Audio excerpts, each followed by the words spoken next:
বহরমপুর সাংগঠনিক জেলা বিজেপির পক্ষ থেকে আজ বাজেট নিয়ে একটি সাংবাদিক সম্মেলনের আয়োজন করা হয়।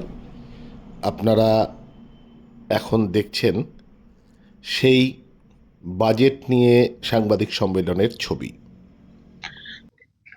আপনারা সবাই জানেন যে ইতিমধ্যে বাজেট পেশ হয়েছে।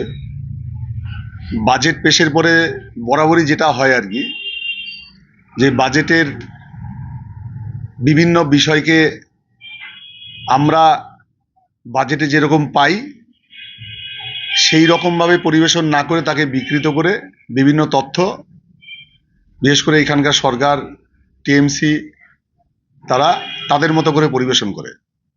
তাতে জনমানসে একটা বিভ্রান্তি তৈরি হয়, ভুল বোঝাবুঝি জায়গা তৈরি হয়।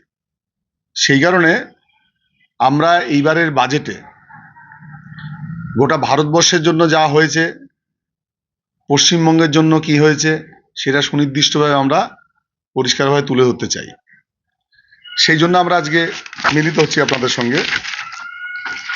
প্রথমত, আজকের যে বাজেটটা, গতদিনে যে বাজেট পেশ হয়েছে, সেই বাজেট এক কথায় উন্নয়নের জন্য বাজেট, কর্মসংস্থানের বাজেট, আর পশ্চিমবঙ্গ ভারতের জন্য একটা সম্ভাবনার একটা বাজেট বলা যায়। আর আপনারা এটা খেয়াল করবেন, নরেন্দ্র মোদী প্রধানমন্ত্রী হওয়ার পর থেকে যত কয়টি বাজেট হয়েছে, সমস্ত বাজেটেই স্বল্প মেয়াদী লক্ষ্যের থেকেও দীর্ঘমেয়াদী লক্ষ্যকে সামনে রেখে বাজেট পরিবেশন হয়েছে। একটা কথা আছে যে এ politician things for next election,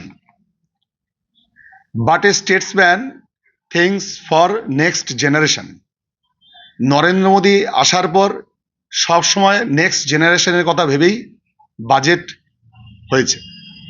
Nirmala সীতারামনের এবারের বাজেটেও তারই প্রতিফলন ঘটেছে। যেমন কি রেল, সড়ক এবং জলপথ, তিনটি পরিবহনের ক্ষেত্রেই এবার ভারত সরকার বিশেষ গুরুত্ব দিয়েছে। এবং এই প্রসঙ্গে পশ্চিমবঙ্গের কথা বিশেষভাবে উল্লেখ করতে হবে এই কারণেই যে আমাদের পশ্চিমবঙ্গে বারাণসী থেকে শিলিগুড়ি যে বুলেট ট্রেন পশ্চিমবঙ্গে এবার চালু হচ্ছে, এবং এটাকে কেন্দ্র করে পশ্চিমবঙ্গের এই এলাকার যারা লোকজন তারা বিশেষভাবে উপকৃত হবেন। শিল্প করিডোর হিসেবে দুর্গাপুরকে এবার ঘোষণা করা হয়েছে।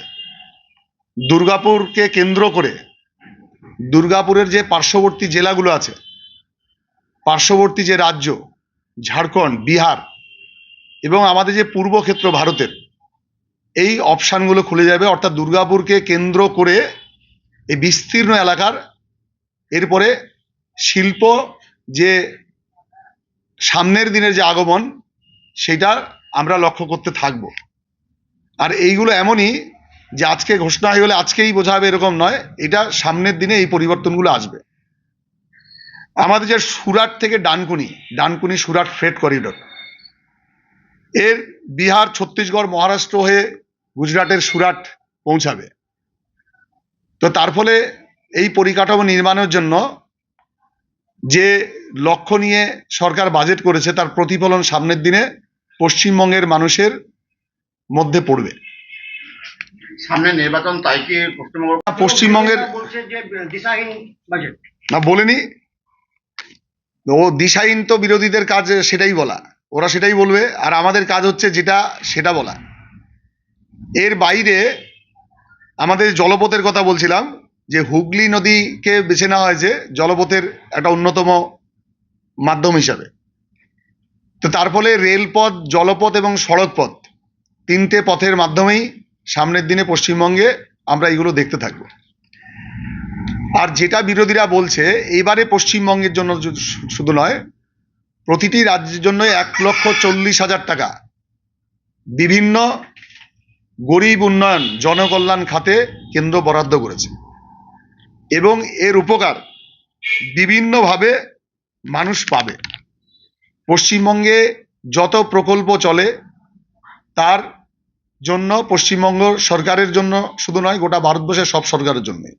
ভারতটাতে শুধু পশ্চিমবঙ্গ নিয়ে না, কিন্তু পশ্চিমবঙ্গের জন্য আছে। আমাদের পশ্চিমবঙ্গে হারিয়ে যাওয়া শিল্প, পাট শিল্প, ইঞ্জিনিয়ারিং, ভারী শিল্প, এসব ক্ষেত্রে ক্ষুদ্র শিল্প প্রায় শেষ। ক্ষুদ্র শিল্পের পুনরুজ্জীবনের জন্য কেন্দ্র সরকার এবার বিশেষভাবে তার ধ্যান রেখেছে। এবং পশ্চিমবঙ্গের ক্ষেত্রে আরেকটা জিনিস বলার রয়েছে, পশ্চিমবঙ্গে প্রচুর কালচারাল স্পিরিচুয়াল সেগমেন্ট আছে, যেখানে মানুষ এমনি আসে। সেই জন্য সেইখানে যাতে মানুষ আরো বেশি করে আসতে পারে, আসা যাওয়ার ব্যবস্থা করা, এবং সেই জন্য ভারত সরকার এই পূর্বক্ষেত্র, পশ্চিমবঙ্গের কালচারাল স্পিরিচুয়াল এই সমস্ত ক্ষেত্রের যারা পর্যটক তাদের আগমনের জন্য 4000 বাস চালু করছেন, যেটার মাধ্যমে সামনের দিনে পশ্চিমবঙ্গ তথা পূর্বক্ষেত্রের পর্যটনে তার প্রভাব পড়বে। আমাদের মেদিনীপুর সহ বঙ্গোপসাগর উপকূলবর্তী এবং নদী কেন্দ্রিক যে সমস্ত জেলাগুলো আছে, যারা মৎস্যজীবী, তাদের জন্য বিশেষভাবে ভাবা হয়েছে, নারকেল চাষিদের জন্য ভাবা হয়েছে। তো তার ফলে চাষের ক্ষেত্রে মৎস্যজীবীদের একটা বিরাট সামনের দিনে তাদের জন্য সুযোগ থাকবে, তাদের ব্যবসায় যাতে আরো তারা লাভবান হতে পারে, এবং এর পরিণাম সমাজের অন্য ক্ষেত্রে পড়বে। খাদি ও বস্ত্র শিল্প, যেটা আমাদের দেশীয় শিল্প, সেই ক্ষেত্রেও আমাদের সরকার বিশেষ উদ্যোগ নিয়েছে যাতে দেশীয় শিল্পের পুনরুজ্জীবন হয়। অনেক সময় বলা হয়ে থাকে যে জীবনদায়ী ওষুধের দাম বাড়িয়ে দেওয়া হয়েছে। জীবনদায়ী ওষুধের দাম এবার কমানো হয়েছে, ক্যান্সার সহ আরো অন্যান্য যে ঔষধ রয়েছে। আমাদের পশ্চিমবঙ্গ শুধু নয়, ভারতবর্ষে শুধু নয়, গোটা বিশ্বে এই মুহূর্তের একটা সমস্যা, মানুষ দিনে মানসিক রোগ মানুষের বাড়ছে। মানসিক স্বাস্থ্য ঠিক রাখবার জন্য মানসিক যে হসপিটালগুলো আছে, মানসিক স্বাস্থ্যের জন্য সেখানে বিশেষভাবে নজর দেওয়া হয়েছে। প্রতিটি জেলায় 5টি গার্লস হোস্টেল, মেয়েদের বাইরে থেকে পড়াশোনা করার ক্ষেত্রে যাতে আরো সুবিধা হয়। 5টি বিশ্ববিদ্যালয়, রাজ্যে 5টি বিশ্ববিদ্যালয়কে কেন্দ্র করে টাউনশিপ তৈরি করবার প্ল্যানিং হয়েছে, যাতে সেখানে বসেই সমস্ত সুযোগ সুবিধা তারা পেতে পারে। আমরা সোশ্যাল মিডিয়াতে দেখতে পাই যারা কন্টেন্ট ক্রিয়েটার, খুব ভালো ভালো কন্টেন্ট তারা তৈরি করেন, তাদেরকে উৎসাহ দেওয়ার জন্য কেন্দ্র সরকার এবার বাজেটে বরাদ্দ রেখেছেন। আর আগেই বলেছি যে আমাদের ভারতের যে এবারকার যে বাজেট, প্রধানমন্ত্রীর যে লক্ষ্য, যে ভারতের অর্থনীতিকে 5 ট্রিলিয়ন ইকোনমির অর্থনীতিতে পরিণত করা, সেই লক্ষ্যে দীর্ঘমেয়াদী লক্ষ্যে এবারের বাজেটকে পরিবেশন করা হয়েছে, এবং তার দ্বারা গরিব মানুষ উপকৃত হবেন, এবং কিছু ক্ষেত্রের উপকার পেতে নিশ্চয়ই একটু সময় লাগবে।